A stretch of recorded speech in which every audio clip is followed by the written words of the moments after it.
and I'm an author. And I'm here today to talk a little about my book, Celestial Configurations of Africa and the Caribbean. This is a working copy. It's a little torn there, but there are fresh copies over there, not torn. Well, the book is about Africa, post-colonial Africa, during moments of independence from the colonial powers that be: France, England, Spain, Italy, Germany, Portugal, Belgium. And back in 1994, I went to a symposium in which there were papers being given by a number of professors. And these papers featured such writers and philosophers like Soren Kierkegaard, and I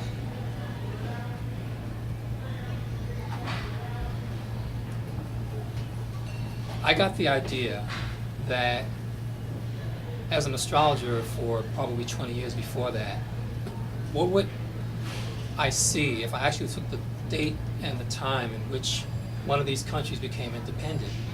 What would happen? What would I see? And how could I explain some of these political cycles utilizing astrology on a much larger perspective? So what I decided to do was to use Algeria as an example. And the reason is because there was a book suggested to me called Wretched of the Earth by Frantz Fanon, who was a psychiatrist from Martinique. And he studied clinically the psychological effects of colonialism when France occupied Algeria. So that was in 1994. And then from then on, the idea slept dormant for a number of years. I was living in New York at the time. The symposium took place in Maryland. But every now and then the idea would come back to put a book together about independence moments for various African countries. The idea developed a little momentum way down in the 1990s, but it didn't actually begin to congeal until I moved here to Washington.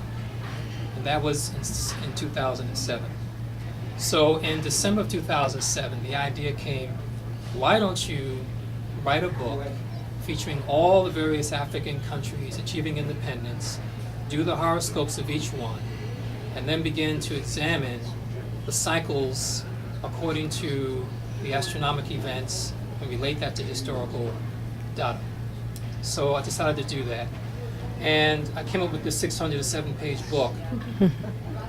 But it started out as roughly 55, 56 pages. It was nothing but a book of charts with the names of the countries and the dates. There was no commentary. And that was mainly for astrologers because I had not seen a book on Africa from an astrological perspective. And so I figured, well, maybe this would be a good addition to the legacy of astrological writing. So I wasn't too happy with that first iteration because it was kind of bland and it was only for a niche of people. So I decided to add a little commentary to each one, which means I had to dig deeper. And I wasn't trained in history. I wasn't trained in a professional way as a historian. Over time, just to skip a few years, I'd studied at least 500 books, manuscripts, newspaper articles, spoke to about 40 different representatives from various African embassies in this country and at least 3 or 4 in other countries. And I was able to find the actual birth times of all of the independence moments for every African country. And the reason this is was important to me was because there's a saying by Aristotle: in order to understand something, you need to know its beginning and its development. I thought that was very profound. And so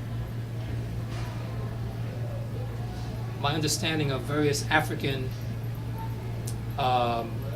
points of crisis had increased when I realized that many of these events occurred, such as coups, people dying in office, when certain planetary configurations, repetitive planetary configurations, were present. So imagine a clock, 12 o'clock would represent, on an astrological chart, the government of a country. And then think of 6 o'clock as representing the opposing forces, other parties, opposing parties to the government. And what I found out is that whenever there was a coup or a blip or a hiccup in a country, many times it occurred during a period when Saturn was hitting that 12 o'clock line, the government. We call it an opposition. Two forces are opposed to each other. I noticed this a lot. I'm sure many of you knew what happened in Egypt last year when Mubarak stepped down. That's based on a cycle of Saturn. When Egypt became a nominally independent country in 1928, 29 to 30 years later, when King Farouk was deposed by the Free Officers Society, led by Gamal Abdel Nasser, Saturn had made a complete return to the place it occupied at the time that Egypt became an independent country in 1928. 29 to 30 years later, another thing happened. Anwar Sadat was assassinated. I believe that was 81. Saturn had come back again to the place it occupied during that time.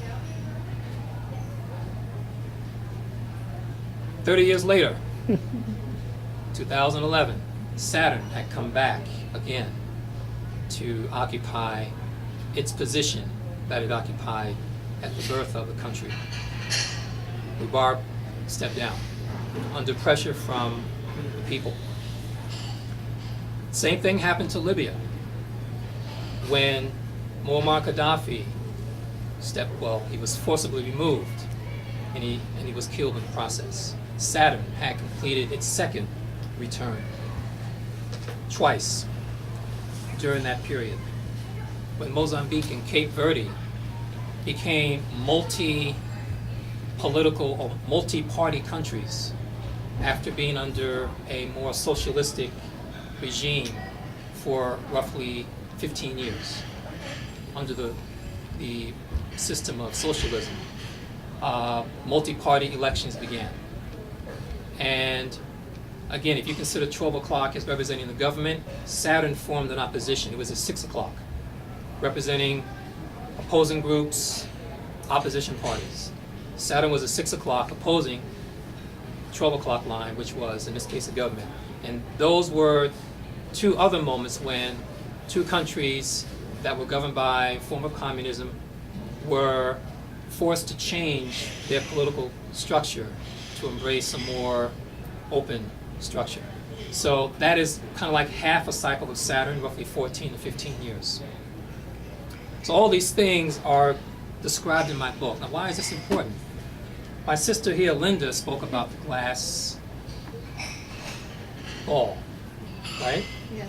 Glass ball is a theme in all these chapters. The theme of my book is brotherhood as the resolver of all conflict. And that theme runs throughout this book in almost every chapter in one way or the other. I use the astrology as a means to talk about how the mathematics of a country can be somewhat examined and even charted, even seen beforehand, but not in the sense of predestination, but as possibilities that could form if the same trajectory is continued. And this book not only contains astrological, astronomical events related to historical and political events, but it also contains a lot of history. And the book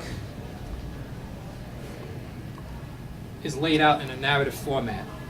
So whenever I speak about a country in the book, it's usually in the form of a narrative, whereby you can get into the heads of the various presidents and premiers who took office.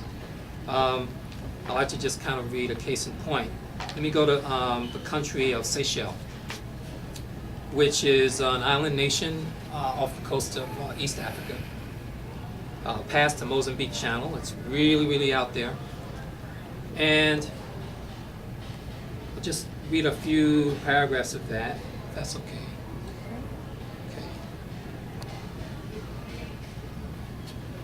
Okay, so this is kind of like Esau and Jacob, two presidents, two rulers standing together, but they're really at war with each other. Seychelles. In the soccer stadium in Port Victoria on Mahi Island, the Seychelles capital, 969 miles east-northeast of Moroni, Prime Minister James Matcham stood to the right of the governor. To the governor's left stood Franz Albert Rene. All three were saluting the two flags. The Union Jack was being lowered and the new Seychelles flag was being hoisted. When the two moving flags reached the same midpoint in their opposite journeys, the stadium's crowd broke out with cheers while the fireworks pierced the darkness with colored lights and sirens from boats sounded. It was 0 hour, according to James Matcham in his book, Seychelles, Global Citizen. And the two men, President James Matcham and Prime Minister Rene, like the two flags, would go their separate ways in 341 days. Their political inspirations and thinking were like the two fishes of the symbol of Pisces that swim in opposite directions and whose constellation was on Seychelles ascendant on the midnight hour. Indeed, fish, one of the greatest natural resources contained within Seychelles' economic zone of 360,000 square miles of the Indian Ocean, was a primary industry. But there was something fishy about the time that the coalition government came into being. There were at least three different symbols of duality of that independent moment. The Pisces ascendant, the Gemini sun, and the Sun-Uranus square. So Pisces, you have two fishes, you have duality. You have Gemini, two lines, you have duality. And you have two planets, each representing two political opponents, and they're at cross purposes at each other. And if the incoming government has spoken to a hypothetical minister of astrology, actually this book proposes to have a minister of astrology in every cabinet in every African country. And believe it or not, some countries may already have that. If the New York Stock Exchange has their astrologer, if Mercedes-Benz has their astrologer, if NASA, or better yet, if NASA had astrologers come to the Apollo launch of Apollo 13, Apollo 11 in '69, and if many corporations use astrology, it's no reason not to assume that there could not be a minister of astrology in a country, whether it's Africa or any place else. If the incoming government has spoken to a hypothetical minister of astrology, they could have been informed that 29 June was not a good time to launch their ship of state, and he or she could have advised that the two men work out their differences. Then, the minister could have chosen a time when the 10th and 4th houses were well disposed and in harmonious aspects. That's your 12 to 6 again. Another approach could have been to fortify the 10th house, President James Matcham, to be able to absorb all attacks on the opposition. Newly knighted Sir James Matcham drove to the stadium in the new Rolls Royce given to him by a friend. It was painted in a new color, Seychelles blue. From the beginning, the economy was the thing to attract tourism and foreign investment. The Mars rulership of the second house, placed in the fifth house of entertainment, fun, and speculative investment, and as co-ruler of the ninth house of tourism, is ubiquitous quality in Seychelles chart. Jupiter's rulership of the 10th house, while in the second house, also speaks to the focus of attention for the nation, which again was the national economy.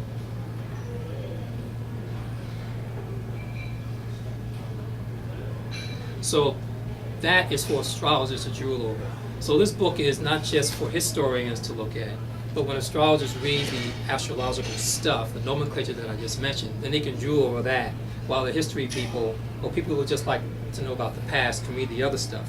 So I tried to make the book readable for almost anyone. So that took 4 years to do. And I framed the book with 3 narratives. And it's based on a fictional astrologer sitting in a cafe in Libya. His name is Ahmad Jones. And he's actually looking at the charts of Libya. And he sees the oncoming tide of violence that would take place in 2011. He sees it in 2010. and he's sitting in this cafe and he's actually praying for peace. And so throughout the narratives, there's a prologue, an interlude, and an epilogue. And in this, the rest of the book is framed. So as you read the book, you're actually reading him editing the book, because he's in Libya editing his book, which is this. So it's kind of a different level of reading, so that for those who like stories, they can kind of get into the story part as well as the more non-fictional history part. So that's just a little on the book, and you're welcome to ask any questions if you like about it. So you had you already written the bulk of the book when that framework sort of evolved and came into play? I mean, because if the framework refers to the events of 2011, you've been working on the book for years. Yes, what I did was I progressed. Everything you read in the book is based on real charts being done. So even the fictional character sitting in a Libyan cafe, I had to do the charts in real time so that the charts would prove to be accurate for that time. And so by looking ahead of time, I was able to see that, yeah, there was going to be a point of crisis in the cycle of Libya's ongoingness. And so I fed that into Ahmad Jones, the fictional character, while he's sitting in a cafe. So, as you can tell, some of this is loosely based on my own experience. And so yes, he's actually reading an actual chart of an actual event that didn't have to occur, but it kind of did. So, yeah. So you were able to take all of the information that you had gathered for all of these years and place it into a story. Yes, exactly. Amazing. And in the beginning, it wasn't like that. It was more just straight history. But after looking at it, I recognized that that's not going to gel with a lot of people. People like stories. I love stories. I didn't like history when I was in high school. And probably because of the way it was shared. You know, there were certain parts that intrigued me, but in general, and I was able to pass. I was able to get out of high school. But the thing was, it wasn't interesting. It didn't grab my attention. So it wasn't until after. And I think a lot of people who, once they leave high school or after college, they begin to do things. They begin to start reading more. And it wasn't until after I left school that all these things that I was learning in school, listening to people reading Shakespeare, various other writers, then I really began to appreciate it. Mark Twain, Senator Clemens. So a lot of this came after. And so the book is it's kind of a reference book for Africa and for the astrology of Africa. And it covers a lot of ground, yes. I'm not real up on astrology. I mean, the idea of it is that celestial events affecting what's going on the Earth. That's the general idea of it? Well, for some it is. I believe that as a planet, we are moving through space. And we are exposed to, cosmic rays, celestial rays at all times. We're exposed to all types of weather. Most of it is related to the sun. And I believe that everything that happens is connected to everything else. I think it was Einstein who said that everything is connected to everything else in a space-time continuum. So for me, the idea of something causing something to happen, I look at it in terms of a mutual relationship between where we are, where the stars are. I don't see a dissociation between them and us. I see a connection. And over time, these connections have been able to be measured through time. So, I'll give you an example. The measurement of Saturn in its cycle has some relevance. If we see that whenever this planet takes its 30-year cycle and comes back, and in the life of a country, if it hits a very sensitive point, there's a certain point of crisis. Why is that?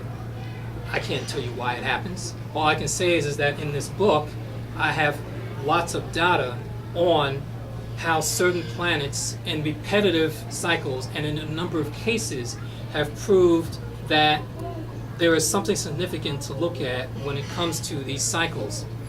And so basically it's the data kind of speaks for itself. Something to look at. Yeah. Is there do you have anything on Ghana and Nkrumah in there? Yes.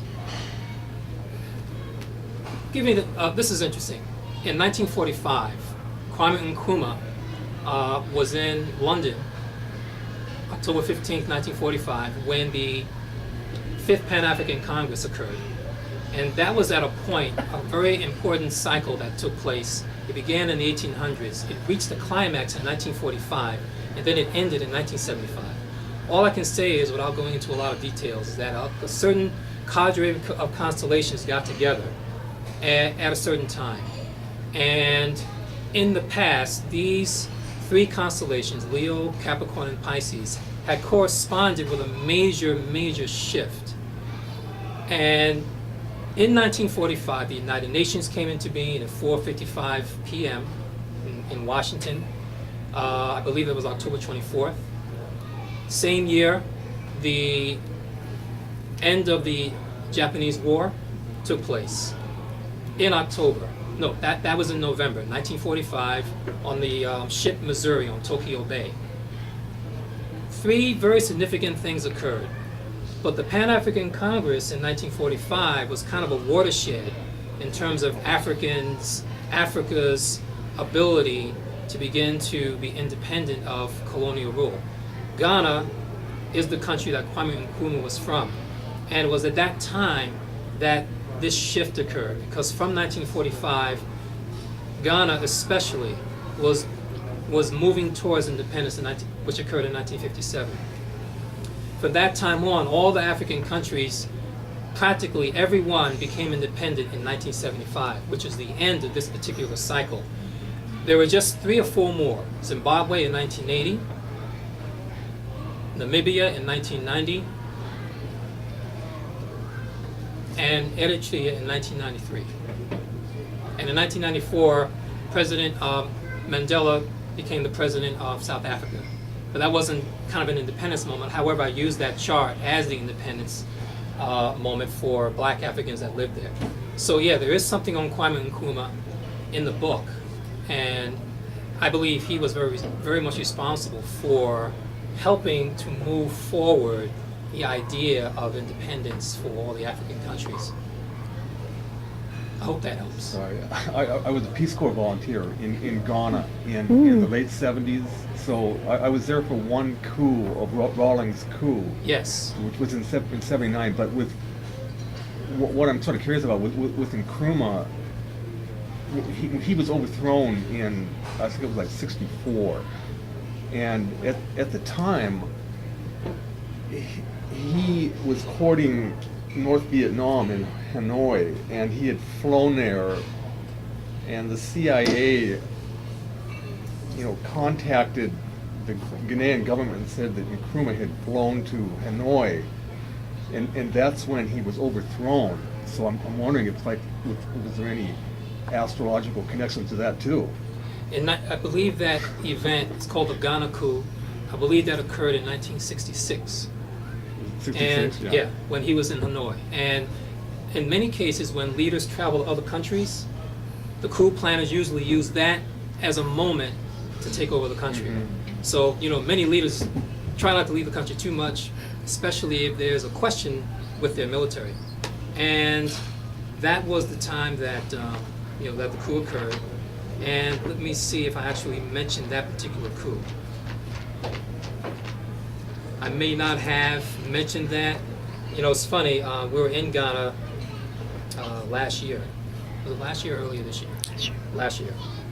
And it's quite a beautiful place. So where did you stay? Were you in? I was in the western region near Takoradi. Takoradi, okay. Yeah. Yeah, we went to the northern countries, Kumasi, and we spent some time in Accra. Not too much because Accra is very expensive. They have hotels just like we do here, and they can cost quite a bit, but they're beautiful. And so let me see if there's anything in here. Okay, according to Colonel A.A. Afrifa, in his book The Ghana Coup, the dismissal of Major General J.A. Ankara and Chief of Defense Staff Major General Stephen J.A.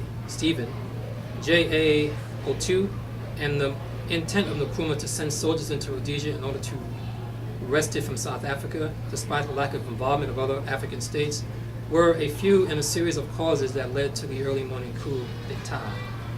The result of Uranus over the midheaven, 12 o'clock again. Think of the government as representing 12 on the clock. Now the planet Uranus has been associated with sudden change, lightning coups. Uranus figured in the lightning coup takeover of Gaddafi over King Idris I in 1969. So the transit of Uranus over the midheaven in August of 1965 coincided with the general's discharge from duty. You don't discharge generals from duty in an army without repercussions. In most African countries, the army is very, very important, especially for presidents and premiers, because they rely on the army. The army people, they have to get paid as well, and that goes for any country.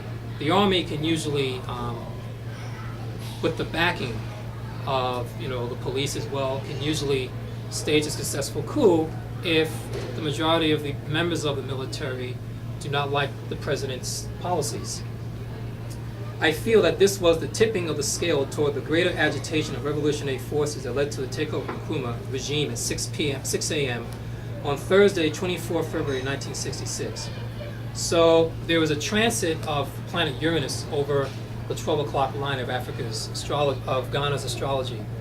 Very, very powerful configuration. Looking at it as a configuration. Now, if we look at it as a configuration and we look at other things that have happened in the past when that same planet moved over that same spot, and we notice a pattern, then we can begin to project certain trends. This is what they do in the stock market. Okay? And Arch Crawford, a very powerful and very, very well-respected stock market astrologer, predicted Black Monday in 1987. He is considered by Forbes magazine and a number of other economic publications to be a very, very viable interpreter of the stock market. He uses planetary cycles, but he also uses standard stock market indicators in order to produce his calculations. But he's an astrologer.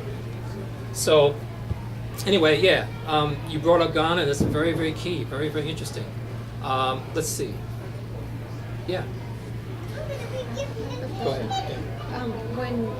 When we have our astrology charts done, we use our birth time, and that's the configuration of the planets at that time and where the energy comes in, and then that's kind of like your life plan can almost be read from it. When you do your charts for a country, do you use a birth time, or do you use how do you get the chart? What do you base the chart on? Everything is based on the birth time, and one of the things that I put in this book, which you don't always see, and some very, very astute astrologers, even from England, very, very astute astrologer named Nicholas Campion, in one of his books, The Astrology of World Horoscopes, talked about being able to cite and reference your sources. And in my book, I reference all of the sources of the birth times, either from magazines or newspapers or books, or eyewitnesses. And so everything that I got here is based on all of my personal research, and that's what took 4 years. Astrologers have databases of birth times, but I didn't consult those. I wanted to do my own research and find my own answers.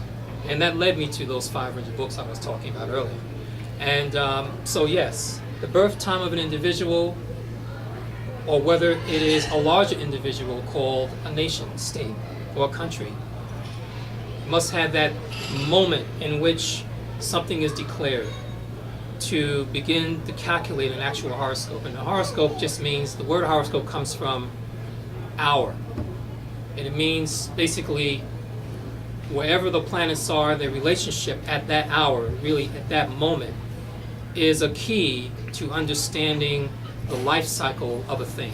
Whether it's an organization, whether it's a country, whether it's an individual, or the opening or the starting of a new enterprise or a new company. So believe it or not, astrology, in terms of its very practical uses in business, is something that is not unknown by a lot of companies. I've had clients who are CEOs. I've had clients from IBM as people that I would consult. But I've also had, CEOs, CFOs of actual businesses who wanted to see their business as a flow chart, and to look at the flow chart and the horoscope together to see the trajectory of the business, and to see where those points of crisis are and what they can do to help stabilize their business when that point of crisis comes. So that's a little on that. Are there any other questions for either author? Questions the authors have for each other? I'm sorry that I missed the first 10 minutes, so, I don't know anything about your book. Maybe you could just say, do you want to come and speak with me after? I'll give you a Yeah, but card. I'm just saying that, he spoke more, and maybe you have more to say. I think I spoke quite a bit. Well, I'm sorry I missed it. That's okay. I'll just have to buy the book. It's interesting. It's interesting that Kevin and I are together, and we were back to back at presentations that we gave. At that time in May, it wasn't about our books. I gave a workshop on intuitive writing, and Kevin was after me doing a workshop on astrology, and both of our topics and our passions are centered on something that comes from the metaphysical, and something that is there that we don't consider a lot. Like, we don't consider astrology a lot, where it's secretive when it is used, because people think of it as woo-woo, and it's the same with writing. I know we get so stuck in writing or art from school, where there's a correct way that you have to do things. And there really isn't. That each of us can look within ourselves and find our passion, and use that passion to begin to present to the world, and to show other people what we have. But in that process, you open other people up to start to look at their process as well. And that is with both of what we do. And so we're put together for a reason. As I said, there are no mistakes. So my stories are much simpler than Kevin's. Kevin's topic requires a lot of background to make sure that that people aren't going to catch up and say, but this didn't happen, or this wasn't right. Whereas he has it all backed. Mine is classed as fiction. The stories just came to me. So mine as fictional stories, they came to me, and I could say whatever. But I was very careful. The first story is about the glass ball, and I wrote the story, but I did go back and study glass making quite a bit, because I didn't want people to read it and say, well, that's not how glass is made. But in that process, I realized that the formation of glass as it comes together is like all of us and all of our stories, that each of us, we're like molded together in this fire, and it's put together in the formation of a glass ball. So that was the part that I did some research on to make sure that it was right. And mine, as I said, my stories are much simpler and came from the thought. And the idea that Kevin had to put all of the information that he had. When he first looked at it, you said twice, the first time you had that 60-something page document, it would only be interesting to astrologers and to a certain group of people. And then you did more research, and that was interesting to historians. And then you threw that last part where you put the story in that pulls it all together. That process is amazing, the way that it all fits together. So it's just interesting. You have my little book with lots of, that has little bits of information in it, and then you have Kevin's book that is bigger and jam-packed, but there's such a common thread through them, which is very interesting. Well, thank you so much.